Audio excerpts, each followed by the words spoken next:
اعوذ باللہ من الشیطان الرجیم بسم اللہ الرحمن الرحیم الہی انطقنی بالہدی وعلمنی التقوی۔ سلسلہ کلام امامت کے عنوان سے جاری تھا۔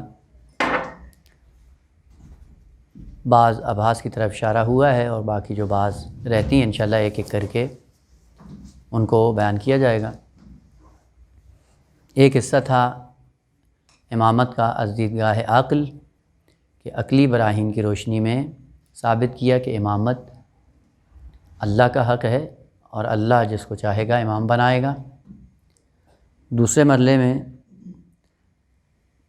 بعض وہ تاریخی شواہد اور اہل سنت کی کتب سے اشارہ کیا تھا کہ امامت اللہ کا حق ہے، اور خود پیغمبر اسلام نے یہ بیان فرمایا ہے کہ امامت، خلافت اور وصایت اور میری جانشینی یہ مسئلہ ایسا نہیں ہے جو میرے ہاتھ میں ہو، یہ حق اللہ کا ہے اور اللہ میرا جانشین جس کو چاہے گا بنائے گا۔ ایک اور سلسلہ جو اسی سے وابستہ ہے وہ یہ ہے کہ قرآن نے امامت کا تصور جو پیش کیا ہے اس کے اعتبار سے امامت قرآنی اعتبار سے کس حقیقت کی طرف اشارہ کرتی ہے۔ ظاہراً سورہ مبارکہ اعراف کی آیہ مجیدہ ہے، ان رحمت اللہ قریب من المحسنین۔ اس سے پہلے کہ آیت کے عنوان سے مسئلہ امامت کو واضح کیا جائے، ایک چھوٹا سا مقدمہ اور پھر انشاءاللہ اسی گفتگو کو آگے بڑھاتے ہیں۔ وہ مقدمہ یہ ہے کہ امامت کی کس کو ضرورت ہے، نبوت کی کس کو ضرورت ہے، رسالت کی کس کو ضرورت ہے، یعنی نبوت و رسالت و امامت یہ کس ذات کی ضرورت ہے، اور اس ذات کو پہچانا جائے، اس کے بعد پھر ان مناصب کو بیان کیا جائے۔ اگر ذہن میں ہو تو ہم نے پہلے ہی سلسلہ کلام میں عرض کیا تھا کہ نبوت ہو یا رسالت ہو یا امامت یہ انسان کی ضرورت ہے، خدا کی ضرورت نہیں ہے۔ انسان کو منزل کمال تک جانا ہے، اور اس کو منزل کمال تک پہنچانے کے لیے ان مناصب کی ضرورت ہے۔ یعنی یہ مشکل انسان کی ہے، یہ ضرورت انسان کی ہے، کیونکہ انسان کو کہیں پہ جانا ہے اور اس کو کسی منزل مقصود تک پہنچانے کے لیے جب تک یہ مناصب بیان نہ ہوں انسان اپنی منزل کمال کو نہیں پا سکتا ہے۔ یہیں سے کہ پھر اس انسان کو پہچانا جائے کہ یہ انسان کیا ہے، اور انسان کی معرفت پر یہ مناصب موقوف ہیں، اور انسان جیسے ہی سمجھ میں آ جائے گا یہ حقیقت بالکل واضح اور روشن ہو جائے گی۔ انسان کی معرفت کے باب سے کہ جس طرح کے روایت میں بھی ہے اور قرآنی آیات بھی ہیں، من عرف نفسہ فقد عرف ربہ، یا قرآن ارشاد فرماتا ہے لا تکونوا کالذین نسوا اللہ فانساہم انفسہم، ان لوگوں کی مانند مت بن جاؤ جو خدا کو بھول بیٹھے اور اس کا نتیجہ کیا ہوا کہ خود کو بھول گئے، یعنی جو خدا کو بھول جاتا ہے خود کو بھول جاتا ہے۔ خود انسان کو ان مناصب کی ضرورت ہے، یعنی انسان قانون کے سائے میں منزل کمال کو پہنچے گا، وہ قانون لے کر نبی آتا ہے، پس نبی انسان کی ضرورت ہے، خدا کی ضرورت نہیں ہے۔ قانون کو بشریت کے اندر عام ہونا چاہیے، یہ رسالت سے وجود میں آتا ہے، پس رسول انسان کی ضرورت ہے۔ قانون کو بشریت کے اندر نافذ ہونا چاہیے، وہاں سے منصب امامت وجود میں آتا ہے، پس امام انسان کی ضرورت ہے، خدا کی ضرورت نہیں ہے۔ بس جس کی مشکل ہے اس کو پہچانو کہ یہ کتنا ہے۔ جیسے جیسے انسان کی معرفت آئے گی ویسے ویسے یہ مناصب بھی عیاں ہوتے رہیں گے۔ اگر ہم نے کہا کہ انسان اسی دنیا میں محدود ہے اور اس دنیا میں آئے گا کھائے گا، پیے گا، تولید نسل کرے گا، چند عرصہ زندگی کا گزار کے یہاں سے چلا جائے گا اور نابود ہو جائے گا، ختم، اور اس کے بعد کا کوئی عالم اس انسان کے سامنے نہیں ہے۔ وہ اگر انسان کا تصور آپ نے یہ پیش کیا، جس طرح کے بعض مادی یا بعض ملحد یا بعض دہری لوگ یہ ذکر کرتے ہیں کہ نموت و نحیا وما یہلکنا الا الدہر، یہ زندگی ہے، چند دن رہیں گے اس کے بعد مر جائیں گے، اور پھر یہی زمانہ ہمیں ہلاک کر دے گا، اس کے بعد نیست و نابود ہو جائیں گے، ختم ہو جائیں گے۔ اور جب ختم ہو جائیں گے، بعد والی زندگی کا کوئی تصور ہی نہیں ہے کہ وہاں کے لیے انسان اپنی کوشش میں رہے، تگ و دو کرے اور اس زندگی کو آباد کرنے کی کوشش کرے۔ سوال یہ ہے کہ اگر انسان اسی دنیا میں ہی رہے اور اس دنیا کے بعد اس کے سامنے کوئی اور عالم نہ ہو، تو پھر نہ اس کو نبی کی ضرورت ہے، نہ اس کو رسول کی ضرورت ہے، نہ اس کو امام کی ضرورت ہے۔ اس سے بالاتر اصلا اس کو عقل کی ضرورت نہیں ہے۔ کیوں عقل کی ضرورت نہیں ہے؟ عقل اس دنیا کے لیے اور اس دنیا میں زندہ رہنے کے لیے اور اسی عالم میں منحصر رہنے کے لیے عقل انسان کے سامنے رکاوٹ ہے، بہت بڑا مانع ہے۔ مثلا آپ دیکھیں جو جانور ہیں وہ اسی زندگی میں یعنی دنیا میں زندہ رہیں گے اور دنیا کے بعد کی ان کی کوئی زندگی نہیں ہے، تو حیوانوں کو نبی کی ضرورت نہیں پڑتی، رسولوں کی حیوانوں کو ضرورت نہیں ہوتی، حیوانوں کو امام کی ضرورت نہیں ہوتی۔ نہ فقط یہ کہ ان کی ضرورت نہیں ہے بلکہ ان کو عقل کی ضرورت بھی نہیں، لہذا خدا نے دی بھی نہیں ہے۔ وہ عقل نہیں دی، حیوانوں کے اندر کون سی عقل ہے، کون سا شعور ہے؟ کچھ بھی نہیں دیا ہے۔ کیوں نہیں دیا ہے؟ چونکہ معلوم ہے کہ ان کی یہی دنیا ہے، اس کے بعد والی دنیا ان کے لیے نہیں ہے۔ وہ انسان کو جو عقل دی ہے یہ کیوں دی ہے؟ اور ادھر سے فرض یہ ہے کہ انسان اس دنیا سے بالاتر کسی عالم میں منتقل نہیں ہوگا، یہی چند دن کی زندگی، چند روزہ زندگی اسی عالم میں گزارے گا اور اس کے بعد نیست و نابود ہو جائے گا۔ اس عالم میں اگر رہنا ہے اور اس کے بعد کا کوئی عالم نہیں ہے، پھر عقل انسان کے لیے بہت بڑی رکاوٹ ہے۔ اصل انسان کی رشد میں عقل مانع ہے، رکاوٹ ہے۔ مثلا ہمیں بھوک لگی ہوئی ہے، کھانا اپنا نہیں ہے، کسی اور کا پڑا ہوا ہے، اور فرض یہ کہ کھانا کھائیں گے تو جئیں گے، اور ادھر سے طے یہ ہے کہ ہمیں فقط اسی عالم میں رہنا ہے۔ عقل دے دی، اور عقل کیا کہتی ہے کہ دوسرے کے مال ہاتھ نہ لگاؤ، بس اس نے تو ہماری حیات کو روک دیا ہے، چہ برسے کہ ہمیں اس زندگی کی لذات سے فائدہ اٹھانے دے، بلکہ لذات سے یہ عقل منع کر رہی ہے، روک رہی ہے۔ بس اس سے پتہ چلتا ہے کہ حکمت کا تقاضا یہ نہیں ہے کہ جس کو اسی عالم میں رہنا تھا کم از کم حیوانوں کی طرح آزاد چھوڑ دے، جس طرح اس کا دل چاہتا کھاتا پیتا سوتا اٹھتا یہ نہیں کرتا۔ لیکن عقل کیا ہے؟ انسان کے سامنے رکاوٹ ہے۔ یہ عقل جیسی نعمت دینا بتاتا ہے کہ ہمارا عالم فقط یہ نہیں ہے، چونکہ اگر یہاں پہ رہنا ہوتا تو قطعاً عقل جیسی نعمت ہمیں نہ دی جاتی کہ جو ہمارے لیے رکاوٹ بن رہی ہے۔ دوسروں کے مال میں ہم تجاوز نہیں کرتے ہیں، دوسروں پہ حلہ نہیں بولتے ہیں، دوسروں کا مال نہیں اٹھاتے ہیں، یہ کون روکتی ہے؟ عقل روکتی ہے۔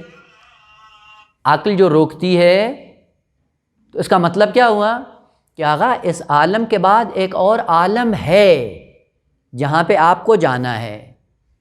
خوب اس عالم میں پہنچانے کے لیے کون سا منصب کام میں آئے گا؟ عرض کیا تھا کہ نبی کیا کرے گا؟ قانون کو اللہ سے لے گا، بشر کو پہنچا دے گا۔ تو جب لے گا نبی بن جائے گا، جب پہنچائے گا تو رسول بن جائے گا۔ خود جب اس پہ عمل کروائے گا تو امام بن جائے گا۔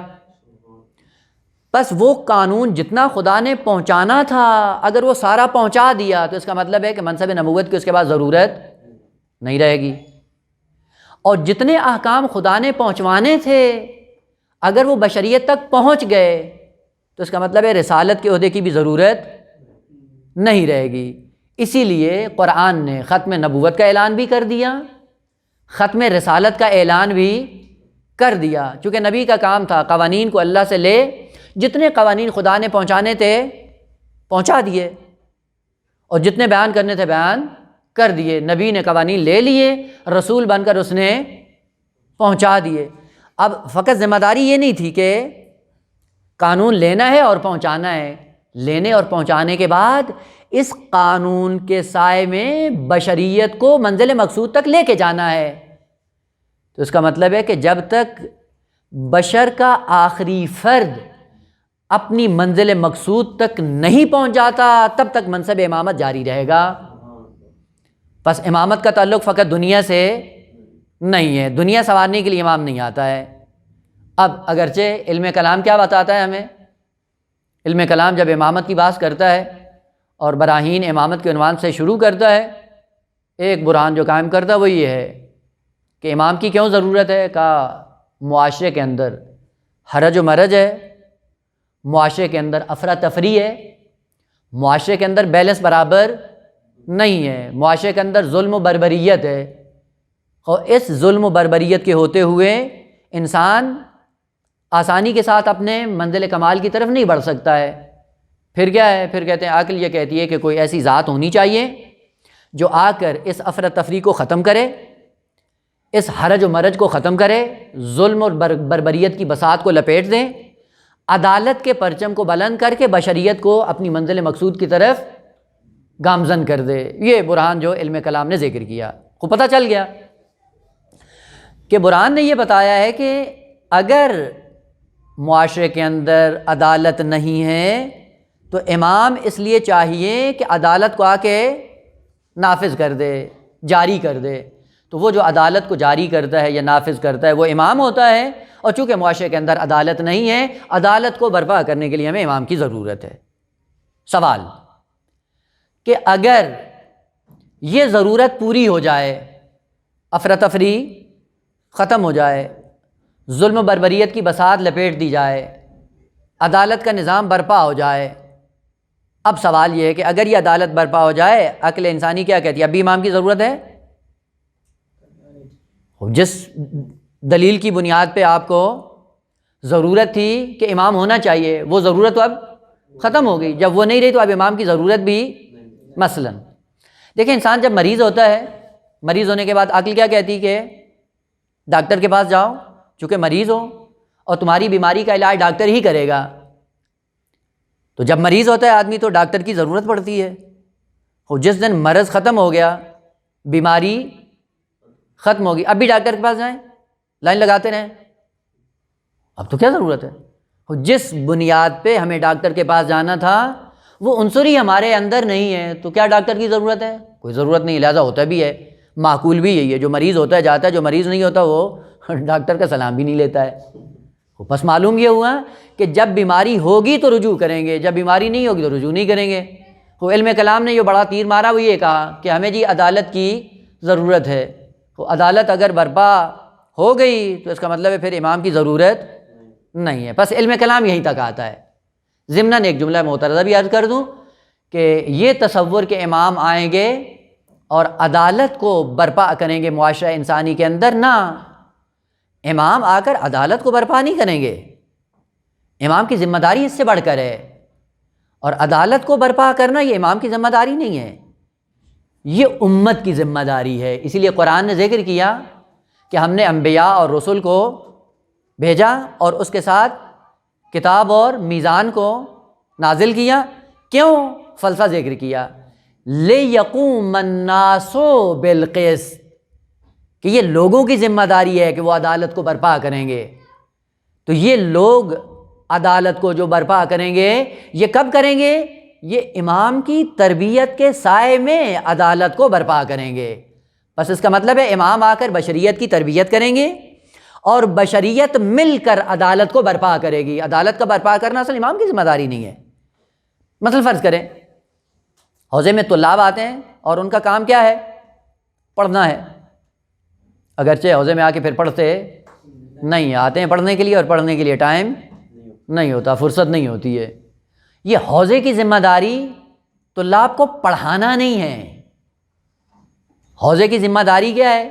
وہ مواقع فراہم کرنے ہیں حوزے کے اندر، اور ایسا ماحول پیدا کرنا ہے کہ جس ماحول میں رہتے ہوئے یہ خود تعلیم حاصل کرے۔ تعلیم دینا حوزے کا کام نہیں ہے، حوزے کا کام علمی ماحول فراہم کرنا ہے، علمی شخصیات فراہم کرنی ہے، تعلیم کس کو حاصل کرنی ہے؟ خود طلاب کو، تحصیل کے پیچھے ان کو خود جانا ہے۔ امام کا کام کیا ہے؟ بشریت کی اس طرح سے تربیت کرنی ہے کہ یہ خود قیام کریں اور عدالت کو معاشرے کے اندر برپا کر دیں، وہ امام کی یہ ذمہ داری ہے۔ اب یہاں سے اگر انسان اس عالم میں محدود ہے اور اس کے بعد کا کوئی عالم نہیں ہے، تو اس کا مطلب یہ ہے کہ نہ فقط ہمیں نبوت اور رسالت و امامت کی ضرورت نہیں ہے، اصل عقل کی ضرورت نہیں ہے۔ عقل جیسی نعمت دی ہے، اس سے ایک چیز جو انسان کے لیے عیاں ہو جاتی ہے وہ یہ ہے کہ آغا اس عالم کے بعد ایک اور عالم ہے جہاں پہ آپ کو جانا ہے، اور فقط جانا نہیں ہے، وہاں پہ ہمیشہ رہنا ہے، ابدیت ہے۔ وہ ابدیت میں آیا انسان تنہا اللہ کی بارگاہ میں جا سکتا ہے؟ نہیں جا سکتا۔ جب نہیں جا سکتا، اور امام کا کام یہ ہے کہ یہ بشریت کو اللہ کی بارگاہ میں پہنچائے گا، تو عقل یہ کہتی ہے کہ جب تک بشریت کا آخری مصداق اللہ کی بارگاہ میں نہیں پہنچ جاتا تب تک امامت کی ضرورت ہے، اور بغیر امامت کے کوئی بھی فرد انسانی اللہ کی بارگاہ میں نہیں پہنچ سکتا۔ اب ذہن میں وہ تصور نہ آئے، ایک وہ شخص ہے کہ جو یہ ذہن میں رکھ لیں کہ پوری بشریت اللہ کی طرف جا رہی ہے، جو برا ہے وہ بھی اللہ کی بارگاہ میں جا رہا ہے، جو اچھا ہے وہ بھی اللہ کی بارگاہ میں جا رہا ہے۔ یعنی ایک وہ گروہ ہے انسانیت کا جو اللہ کے قریب ہو رہا ہے اور اللہ کی رحمت سے بہرہ مند ہوگا، اور ایک گروہ وہ ہے جو خدا کے غضب کا مشمول ہو جائے گا اور غضب الہی میں گرفتار ہو جائے گا۔ یہ جو غضب الہی میں گرفتار ہو رہا ہے یہ بھی کہاں جا رہا ہے؟ اللہ کی طرف۔ وہ جو نعمتوں سے مستفید ہوگا یہ کہاں جا رہا ہے؟ اللہ کی طرف۔ اس لیے قرآن نے کیا کہا؟ یا ایھا الانسان، یہ نہیں کہا نیک مومن کافر فاجر، نہ، انسان۔ یا ایھا الانسان انک کادح الی ربک کدحن فملاقیہ، اے انسان تو جا رہا ہے، کہاں جا رہا ہے؟ اللہ کی طرف۔ کون سا انسان کا؟ جتنے بھی بشریت کے افراد ہیں، اچھا ہے وہ بھی جا رہا ہے، برا ہے وہ بھی جا رہا ہے، جانا کہاں ہے؟ اللہ کی بارگاہ میں۔ لیکن یہ یاد رکھو تم تنہا نہیں جا سکتے، اس لیے آپ کو اللہ کی بارگاہ میں جانے کے لیے امام کی ضرورت ہے۔ ایک امام نور ہے اور ایک امام نار۔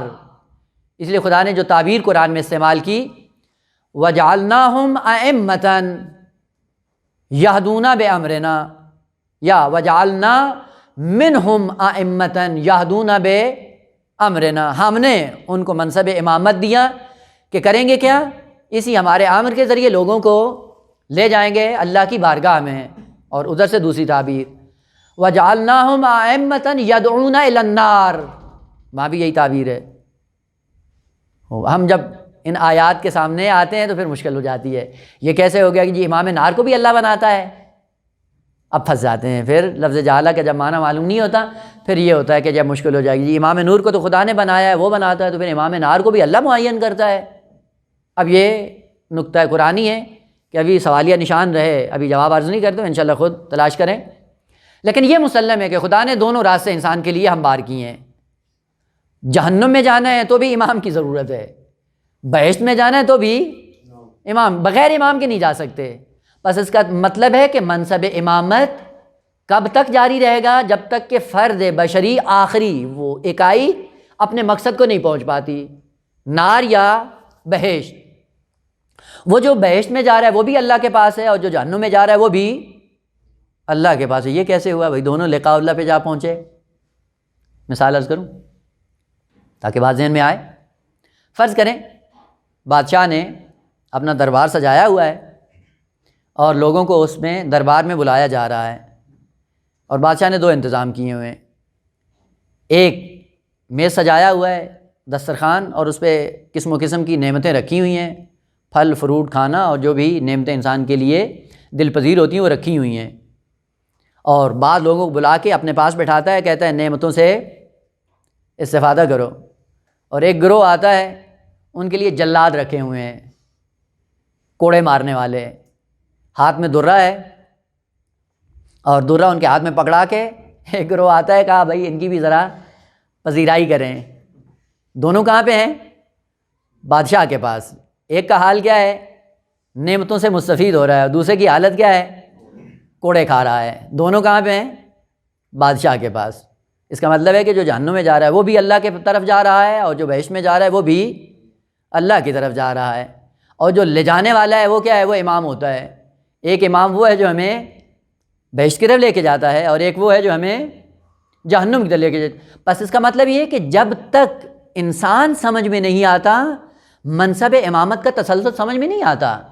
اگر انسان اس عالم کے بعد بھی ہے کہ ہے، اور ادھر سے یہ کہ یہ انسان تنہا جا نہیں سکتا ہے، تو اس کو ہمیشہ امام کی ضرورت ہوگی۔ بس کب تک منصب امامت رہے گا؟ دنیا سنوارنے کے لیے فقط امام نہیں چاہیے، آخرت کی منازل کے لیے دنیا سے بڑھ کر امام کی ضرورت ہے۔ اس لیے کہ دنیا کے حالات ایسے ہیں جو انسان کوشش کرے تو خود سنوار سکتا ہے، لیکن آخرت کی زندگی کا تمہارے بس میں ہی نہیں ہے، وہاں پہ پھر امامت کی ضرورت کہیں زیادہ ہے۔ اب فلسفہ دین زیادہ سمجھ میں آتا ہے کہ جو مناسب ختم ہو گئے ان کا پورا شیڈول اور پورا سسٹم بیان ہو گیا ہے، اس لیے وہ مناسب ختم ہو گئے۔ جتنے قوانین خدا نے بیان کرنے تھے بیان کر دیے، نبی نے ان قوانین کو لے لیا، اور جتنا نصاب پہنچانا تھا بشریت کو پہنچا دیا۔ عقل یہ کہتی ہے کہ اب اصل نبوت کی ضرورت نہیں ہے، اور رسالت کی ضرورت بھی، چونکہ کوئی قانون ایسا بچا نہیں ہے خدا کے پاس کہ جس کو لینے کے لیے ہمیں نبوت کی ضرورت پڑے اور پھر اس کو ابلاغ کرنے کے لیے رسالت کی ضرورت پڑے۔ جتنے احکام شرعی تھے پیغمبر خاتم نے وہ سارے لے لیے، اور لینے کے بعد ان کو سب کو پہنچا دیا۔ پہنچانے کے بعد اب ضرورت نہیں تھی ان دو مناصب کی، لہذا خداوند عالم نے ختم نبوت اور ختم رسالت کا اعلان کر دیا۔ لیکن اللہ کی بارگاہ میں جانے کے لیے جس منصب کی اس بشر کو ضرورت تھی، اور دنیا سے بڑھ کر آخرت میں ضرورت تھی، اس لیے منصب امامت کے ختم کا اعلان نہیں کیا۔ یہی سے پتہ چلتا ہے کہ منصب امامت جاری رہے گا، اور کب تک جاری رہے گا؟ کہ جب تک کہ یہ بشر اپنے مقصد کو نہیں پہنچ سکتا تب تک امامت جاری رہے گی۔ لہذا قرآن نے خوبصورت تعبیر استعمال کی، یوم ندعو کل اناس بامامہم۔ عرض کیا تھا کہ لفظ یوم جب مطلق قرآن میں استعمال ہوتا ہے تو اس سے مراد کیا ہے؟ آخرت، عالم قیامت۔ یوم ایک دن آنے والا ہے، کریں گے کیا؟ ہر ایک شخص کو اس کے امام کے ساتھ بلائیں گے، اور امام اپنے اپنے مامومین کو اپنے ساتھ لے کے جا رہا ہوگا۔ فرعون کے لیے ہے کہ فرعون کیا کرے گا؟ یقدم قومہ، قادم، امام، راہ پر لیڈر بن کر کیا کرے گا؟ اپنی قوم کو لے کے جہنم جا رہا ہوگا۔ اپنی قوم کا امام بنا ہوا ہے، لے کے جا رہا ہے جہنم۔ اس کا مطلب ہے قرآن نے ذکر کیا کہ دنیا کے بعد بھی آپ کو امام کی ضرورت ہے، اور وہ آیت جس کے لیے مقدمہ بنایا تھا وہ یہ ہے، ان رحمت اللہ قریب من المحسنین۔ رحمت قریب ہے، نزدیک ہے، کس کے؟ محسنین کے۔ یعنی محسنین رحمت کے قریب ہیں، رحمت میں داخل نہیں ہوئے۔ پہلا سوال، اس رحمت سے مراد کیا ہے؟ رحمت خاصہ ہے یا رحمت عامہ؟ رحمت عامہ کی خصوصیت کیا ہوتی ہے؟ سب کے شامل حال ہے، مومن ہو تو بھی کھاتا ہے، کافر ہو تو بھی کھاتا ہے، فاسق و فاجر ہو تو بھی خداوند عالم دیتا رہتا ہے، چونکہ وہ رحمان ہے، اور رحمان کا کام دینا ہے، سب کو دے گا، مسلمان، کافر، مومن، مشرک، معاند، لجوج، حتیٰ خدائی کا دعویٰ کر دے تب بھی دیتا رہتا ہے۔ خوب، جب سب کو دیتا ہے اس کے لیے قرب و بعد قابل فرض ہے؟ اس کے لیے قرب و بعد قابل فرض کیونکہ سب کو مل رہا ہے۔ قرب و بعد کس لیے قابل فرض ہے؟ رحمت خاصہ کے لیے۔ رحمت خاصہ ہے، بعضوں کو شامل حال ہو جاتی ہے اور بعضوں کے شامل حال نہیں ہوتی۔ پس سب سے پہلا نقطہ کہ ان رحمت اللہ قریب من المحسنین، یہ رحمت عامہ نہیں ہے، رحمت خاصہ ہے۔ دلیل کیا ہے؟ کہ رحمت عامہ کے اندر قرب و بعد نہیں ہوتا، وہ سب کو شامل حال ہے، بغیر تفریق کے خداوند عالم دے رہا ہے، سب کو مل رہی ہے۔ اور جب قرب و بعد کی بات آئے گی، بعض قریب ہیں، بعض دور ہیں، بعضوں کو مل رہی ہے اور بعضوں کو نہیں مل رہی، تو اس کا مطلب ہے یہ رحمت خاصہ ہے، رحمت عامہ نہیں ہے، ایک بات۔ اور دوسری بات، رحمت عامہ خداوند عالم کی فقط عالم دنیا میں جلوہ گر ہوتی ہے، دنیا کے اندر رحمت عامہ ہے، آخرت میں رحمت عامہ نہیں ہے۔ پس یہیں سے پتہ چلا کہ ان رحمت اللہ قریب من المحسنین، یہ رحمت عامہ نہیں ہے، رحمت خاصہ ہے، اور رحمت عامہ فقط منحصر ہے عالم دنیا میں، اس لیے کہ سب کو مل رہی ہے۔ اگر دشمن خدا بن جائے، خدا اس کو روٹی روزی نہیں دیتا؟ دے رہا ہے نا، اور چہ بسا کہ مومنین سے زیادہ دے رہی ہے، اور قرآنی مضمون یہی ہے نا، کہا کہ اگر ہمیں مومنین کے گمراہ ہونے کا خدشہ نہ ہوتا، ان کے بہکنے کا خدشہ نہ ہوتا، تو ہم ان کو اتنا دیتے کہ اپنے گھر کی چھتیں بھی سونے اور چاندی کی بنا لیتے، کفار کو اتنا دیتے۔ اور دیتے کیوں نہیں ہے کہ کہیں مومن بیچارہ مایوسی کا شکار ہو کے پھسل نہ جائے، بہک نہ جائے، چونکہ مومن کا احترام تھا اس لیے ہم نے اتنا نہیں دیا۔ اس کا مطلب یہ ہے کہ دنیا کی اتنی اہمیت اور ارزش نہیں تھی۔ البتہ یہ ایک الگ بات ہے کہ دنیا سے مراد کیا ہے، دنیا سے مراد یہ زمین و آسمان نہیں ہے، الگ موضوع ہے کہ انشاءاللہ یہ نہج البلاغہ میں امیر المومنین نے اس کا خوبصورت تصور پیش کیا ہے کہ انشاءاللہ اپنی فرصت میں بیان ہوگا۔ بس رحمت عامہ یعنی رحمانیت ہے جو عالم دنیا میں ہے، رحمانیت عالم آخرت میں نہیں ہے، سب کو نہیں ملے گا، وہاں پہ پھر کیا ہے؟ رحیمیت ہے۔ علیکم السلام۔ رحیمیت کا تصور کس کے ساتھ مختص ہے؟ فقط عالم آخرت کے لیے، ایک بات۔ اور دوسرا نقطہ جو آیت کے اندر موجود ہے کہ محسنین رحمت کے قریب ہیں۔ محسنین ہوتے کیا ہیں؟ یہ درجات ہیں، قرآن میں انشاءاللہ جب آپ پڑھیں گے قرآنی درجات، یعنی آپ یہ کہہ لیں کہ انسان جب آتا ہے عالم دنیا میں اور تعلیم کے میدان میں اترتا ہے تو اس کے تعلیمی لیول ہوتے ہیں۔ مثلا پہلے دن سے اس کو میٹرک کی کلاس میں نہیں بٹھایا جاتا، کیا کرتے ہیں؟ پہلے دن نرسری، پھر پریپ، پھر پہلی، پھر دوسری، پھر تیسری اور چوتھی، یہ کلاسیں ہیں، سٹیپ بائی سٹیپ، درجہ بدرجہ یہ مراتب بڑھتے رہیں گے انسان کے لیے، اور ہوتا بھی یہی ہے، طبی نظام ہے جو آپ نے دیکھا ہے۔ لقاء اللہ کی طرف جانے کے لیے بھی یہی مراتب خدا نے معین کیے ہیں، وہ مراتب جو خدا نے مقرر کیے ہیں، لیول، پہلا مرتبہ طے کریں، جب پہلا مرتبہ طے کریں گے پھر دوسرے مرتبے میں آئیں گے، دوسرا جب طے کر لیں گے پھر تیسرے میں آئیں گے، تیسرا جب طے کر لیا پھر چوتھے میں آئیں گے۔ اب وہ جو لیول خدا نے بیان کیے ہیں وہ کون سے ہیں؟ پہلا لیول جو قرآن نے ذکر کیا وہ لیول ہے اسلام۔ اسلام ایک درجہ ہے، اور یہ بھی ذہن میں رکھیں کہ اسلام پیغمبر اسلام کی شریعت کا نام بھی ہے، اور اسلام ایک درجہ کمالی انسان بھی ہے، دونوں میں خلط نہ ہو۔ اسلام جب شریعت مراد ہو تو اس سے مراد احکام ہیں، وضو، نماز، روزہ، حج، زکوٰۃ، خمس، یہ بھی کیا ہے؟ اسلام ہے، یہ قوانین ہے۔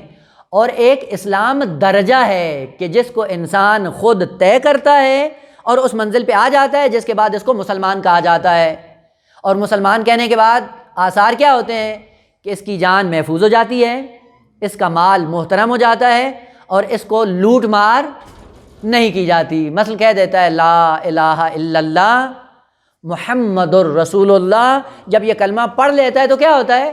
اب اس کی جان محفوظ ہو جاتی ہے، مال محترم ہو جاتا ہے، اس کے گھر کو گرایا نہیں جائے گا، جنگ نہیں کی جائے گی۔ اور کتنے ایسے لوگ تھے جنہوں نے اپنی جان اور مال کو محفوظ کرنے کے لیے لا الہ الا اللہ زبان سے پڑھ لیا اور اس کا اثر بھی لے لیا۔ اور اثر کیا لیا؟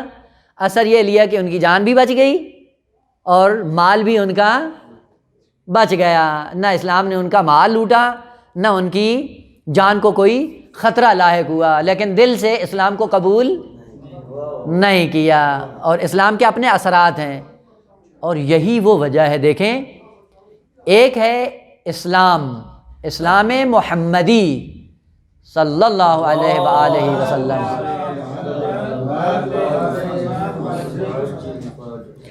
اسلام محمدی۔ دیکھیں جب اسلام محمدی آتا ہے اس کی رحمت کا تقاضا کیا ہے؟ کہ ابو سفیان جیسا، معاویہ جیسا سرسخت دشمن اسلام محفوظ ہے، اس کا گھر محفوظ ہے۔ اور مکہ کی سرزمین پہ جب فتح مکہ ہوا، پیغمبر اسلام نے نہ فقط ابو سفیان کو پناہ دی بلکہ کیا فرمایا کہ جو جو اس کے گھر میں ہے اس کو بھی ہم نے معاف کر دیا۔ یہ کیا ہے؟ اسلام محمدی، جس میں اسلام کا سرسخت ترین دشمن بھی محفوظ ہو جاتا ہے۔ یہیں سے پتہ چلتا ہے کہ اسلام محمدی کی عظمت یہ ہے۔ اور ایک زمانہ ایسا آتا ہے کہ اسلام محمدی نہیں ہوتا، اسلام سقیفئی وجود میں آتا ہے۔ سقیفہ والے اسلام اور اسلام محمدی میں فرق کیا ہے؟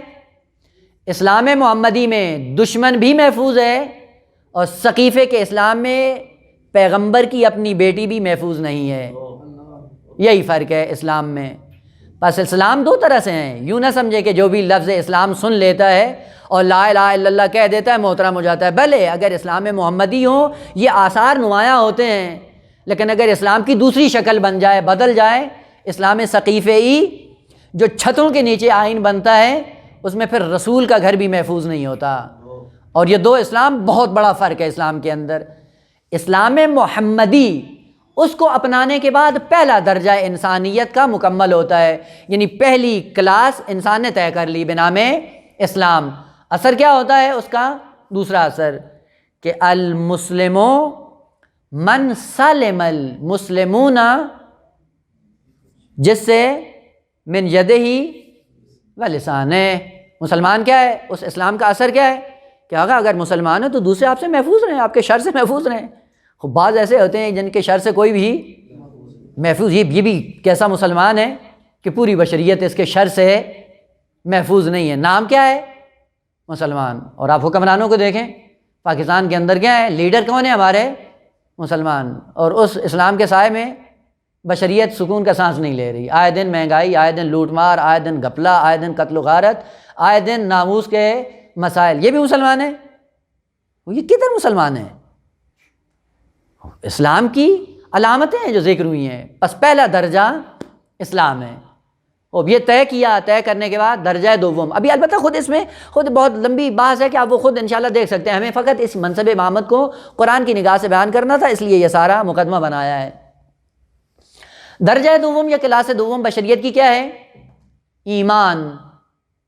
ایمان کے اپنے تقاضے ہیں۔ دوسرا لیول جب انسان طے کرتا ہے، مومن بنتا ہے۔ اب بعض ایسے ہیں جو منہ سے کہتے ہیں ہم بڑے مومن ہیں، لیکن ایمان کی کوئی علامت ان کے اندر نظر نہیں آتی۔ مومن ایمان سے نکلا ہے۔ ایمان کا معنی کیا ہے؟ اب ایمان بھی چونکہ باب فعل ہے نا، الذین آمنوا وعملوا الصالحات، ایمان لے آؤ۔ ایمان کا معنی کیا ہے؟ اتنا بدیہی لفظ ہے کہ سن کے اس کے معنی کی طرف انسان کی توجہ ہی نہیں جاتی۔ اللہ بھی کیا ہے؟ مومن، چونکہ خداوند عالم کے اسماء میں سے کیا ہے؟ مومن ہے نا۔ اللہ بھی مومن ہے، ہم بھی مومن ہیں۔ اللہ کیسا مومن ہے، ہم کیسے مومن ہیں؟ پھر ایمان کیا ہے؟ باب فعل ہے، اور باب فعل متعدی ہے۔ ایمان لانے کا مطلب کیا ہے؟ الذین آمنوا، جو اپنے آپ کو امن میں داخل کرتا ہے وہ مومن ہوتا ہے۔ اور خداوند عالم مومن ہے، یعنی پوری کائنات کی امنیت کو خدا فراہم کرتا ہے، اس لیے مومن ہے۔ کائنات اس کے نظام کے تحت جب چلتی ہے محفوظ رہتی ہے، اور امن کا معنی ہے محفوظ رہنا۔ مومن کون ہوتا ہے؟ جو اپنے ذات کو امن میں داخل کرتا ہے۔ اس لیے بار بار قرآن کی یہ تعبیریں ہیں الذین آمنوا، اور بعض تعبیریں خوبصورت ہیں۔ قرآن کی تعبیر آتی ہے کہ یا ایھا الذین، کیا ہے؟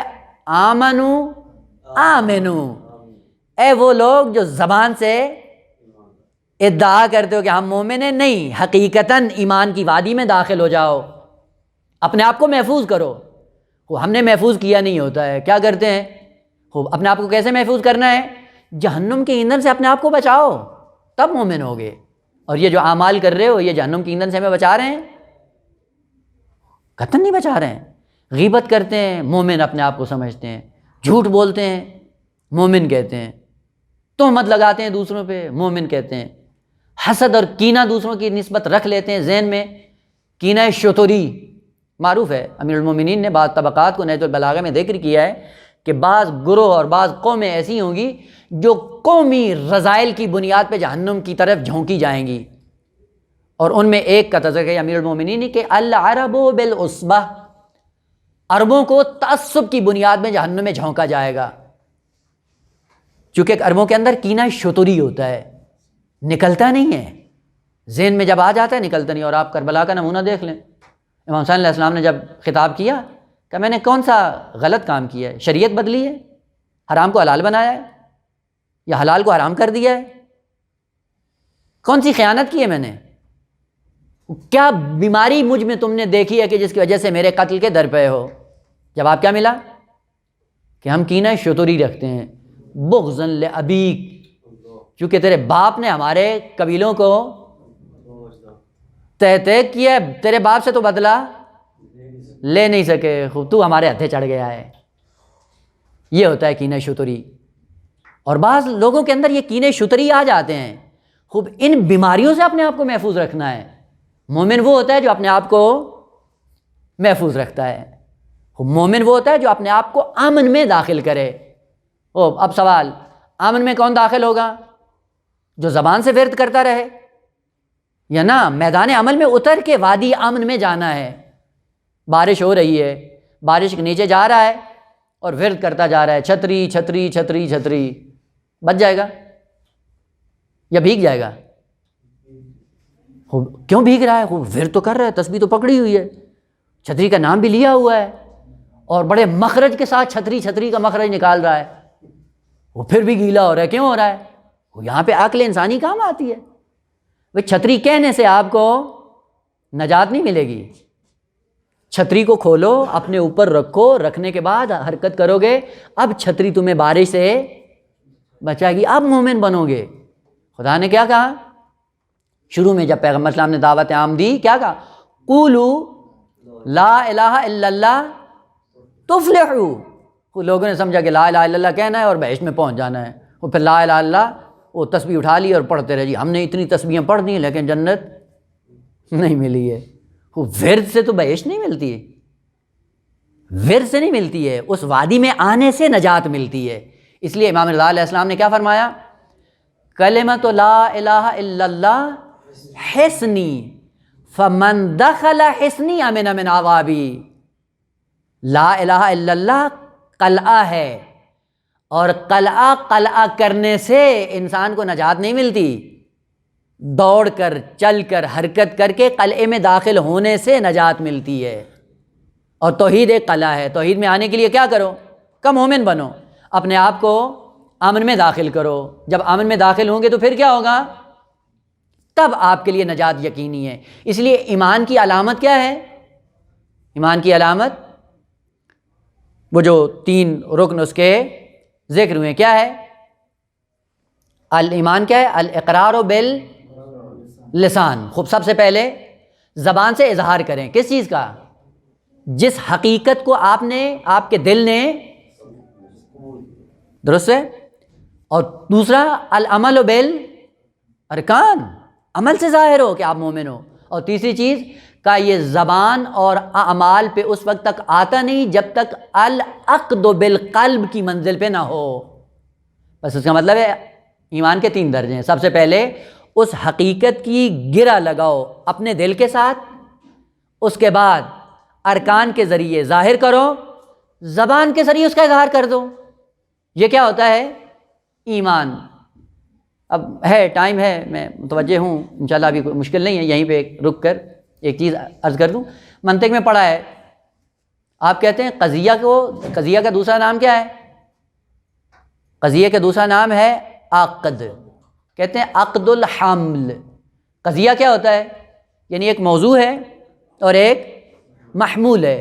آپ کہتے ہیں زید عالم، زید موضوع ہے، عالم محمول ہے، اور آپ اس کو کہتے ہیں قضیہ حملیہ ہے۔ حملیہ کیوں کہتے ہیں؟ یعنی عالم کو زید پہ حمل کرتے ہیں، ٹھونستے ہیں، تحمیل کرتے ہیں، دوسرے الفاظ میں آپ نے موضوع اور محمول کے درمیان گرہ لگائی ہے. جب گرہ لگا دیتے ہیں یہ کیا ہو جاتا ہے؟ عقد الحمل، یعنی محمول کو آپ نے باندھ دیا ہے موضوع میں. اب محمول جب بھی آپ کو نظر آئے گا کہاں پہ نظر آئے گا؟ موضوع میں. علم جب بھی آپ کو نظر آئے گا زید میں نظر آئے گا. اسے کہتے ہیں عقد الحمل. اور دیندار اور مومن کب ہوتا ہے؟ کہ جب پورے دین کو دل کے ساتھ گرہ لگائیں گے، عقد القلب کریں گے، مومن بنیں گے، اور اسی سے ہی عقیدہ بنے گا. عقیدہ عقد سے نکلا ہے، اور عقد کا معنی کیا ہے؟ پورے دین کو دل کے ساتھ گرہ لگانی ہے. جب گرہ لگا لی عقیدہ بن جائے گا. عقیدہ ہے جو انسان کو نجات دیتا ہے. اس عقیدے کے اظہار کے لیے دو چیزیں ہیں، کبھی ارکان کے ذریعے ظاہر کرنا ہے اور کبھی زبان کے ذریعے ظاہر کرنا ہے. اور اگر وہ دل میں ہوا ہی نہیں تو اظہار کس کا ہوگا؟ جب اظہار کریں گے یہ منافقت ہے، یہ ایمان نہیں ہے. جب دل میں نہیں ہے اور زبان پہ اس کا اظہار ہوتا ہے، بعض باتیں بڑی کرتے ہیں لیکن وہ حقیقت اندر ہوتی نہیں ہے، یہ کون ہے قرآن کی نگاہ میں؟ منافق ہے. مومن بنے. مومن کا مطلب یہ ہے کہ جو بیان کر رہے ہیں وہ دل کے اندر گرہ لگائی ہوئی ہو. دوسرا سٹیپ انسان طے کرتا ہے بنام ایمان. اس منزل پہ جب آ جاتا ہے، ابھی بات کی منزلیں باقی ہیں کہ وہ انشاءاللہ بعد میں بیان کریں گے. تیسری وادی جس کو طے کرنا ہے وہ کیا ہے؟ تقوی. اور چوتھی ہے صبر. اور یہ 3 درجے اور چوتھا درجہ جب انسان طے کر لیتا ہے، ان 4 ارکان کے مجموعے کا نام ایک جگہ پہ ہوتا ہے قرآن میں محسن. محسن کون ہوتا ہے؟ جو اسلام بھی درجہ طے کر چکا ہو، ایمان بھی طے کر چکا ہو، تقوی کی آخری منزل پہ فائز ہو، اور صبر کے مراتب بھی طے کر چکا ہو. یہ 4 ارکان جس کے اندر جمع ہو جائیں اس کو قرآن نے کہا یہ محسن. ہم محسن کو کس کو کہتے ہیں؟ جو ایک ٹائم کا ایک لقمہ کھلا دے کہتے ہیں بہت محسن ہے، یا جاتے ہوئے حرم میں راستہ دکھا دیا آپ محسن ہیں جنہوں نے راستہ دکھا دیا. قرآن نے کیا کہا؟ محسن قرآنی کون ہوتا ہے؟ کہ جس کے اندر یہ 4 ارکان موجود ہوں وہ محسن کہلاتا ہے. وہ اس درجے پہ پہنچنے کے بعد بھی خدا نے کیا کہا؟ کہ یہ رحمت خاصہ میں پہنچ گیا ہے. کیا کہا؟ کہ ان رحمت اللہ قریب من المحسنین. ابھی پہنچا. یہیں سے پتہ چلتا ہے جو نہیں پہنچا ہے اس کو رحمت خاصہ میں لے کر کون جائے گا؟ اس کو امام لے کے جائے گا. بس قرآن نے جو امامت کا تصور پیش کیا ہے وہ یہ ہے کہ تم محسن بھی بن جاؤ تب بھی تم امامت سے بے نیاز نہیں ہو. تم قریب ہو سکتے ہو لیکن رحمت خاصہ کے دریا میں داخل ہونے کے لیے تمہیں امام کی ضرورت ہے. خوبصورت تصور پیش کیا قرآن نے امامت کا. البتہ وہ مراتب تھے کہ تقوی اور صبر کو انشاءاللہ کھول کے بیان کرتے کہ نہیں، انشاءاللہ فرصت نہیں ہے. قرآن نے جو امامت کا تصور پیش کیا وہ یہ نہیں تھا کہ آپ کو فقط دنیا میں امام کی ضرورت ہے. نہ، دنیا میں رہنے کے لیے الگ اور دنیا سے دوسرے عالم میں پہنچنے کے لیے اگر منزل احسان پہ بھی پہنچ جاتے ہیں اب بھی آپ کو امام کی ضرورت ہے. البتہ ادنا علامت یہاں پہ ذکر کر دوں اور بس یہاں پہ مکمل کر دیں. انشاءاللہ سلسلہ کلام جاری رہے گا. اگر محسن بن گئے، علامت کیا ہے؟ جیسا ابھی اسلام کی علامت یہ تھی، ایمان کی علامت تھی، احسان کی علامت کیا ہے؟ جب محسن کی منزل پہ انسان پہنچتا ہے کیسے پتہ چلے کہ یہ محسن کی منزل پہ پہنچا ہوا ہے یا نہیں؟ قرآن نے ذکر کیا ہے. کہا کہ اگر تم محسن کی منزل پہ پہنچ جاؤ تو اس کی علامت یہ ہے کہ رہتی دنیا میں بہشت اور جہنم کو دیکھ سکتے ہو.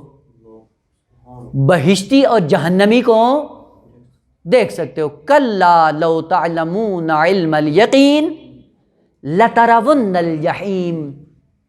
اتنی تاکید کے ساتھ ہرگز اگر تم علم الیقین پہ آ جاؤ، اور علم الیقین پہ آنا یہ دوسری علامت ہے احسان کی. پتہ چل جاتا ہے محسن کون ہوتا ہے؟ جو علم الیقین پہ آ جاتا ہے. نتیجہ کیا ہوتا ہے؟ اسی رہتی دنیا میں بہشت اور جہنم اور بہشتی اور جہنمی کو دیکھ سکتا ہے. یہ جو بہشتی اور جہنمی کو دیکھ رہا ہے اس کے لیے خدا نے کہا یہ رحمت خاصہ کے قریب ہے. اس محسن کو امام کی ضرورت ہے اور امامت کے سائے میں اللہ کی رحمت خاصہ کے سمندر میں داخل ہوگا. سلسلہ کلام جاری ہے کہ انشاءاللہ تکمیل اور تتمہ باس انشاءاللہ اگر زندگی رہی تو بیان کریں گے، اور اگر اس عنوان سے کوئی سوال باقی ہے تو انشاءاللہ آپ کی خدمت میں حاضر ہیں. والحمدللہ رب العالمین.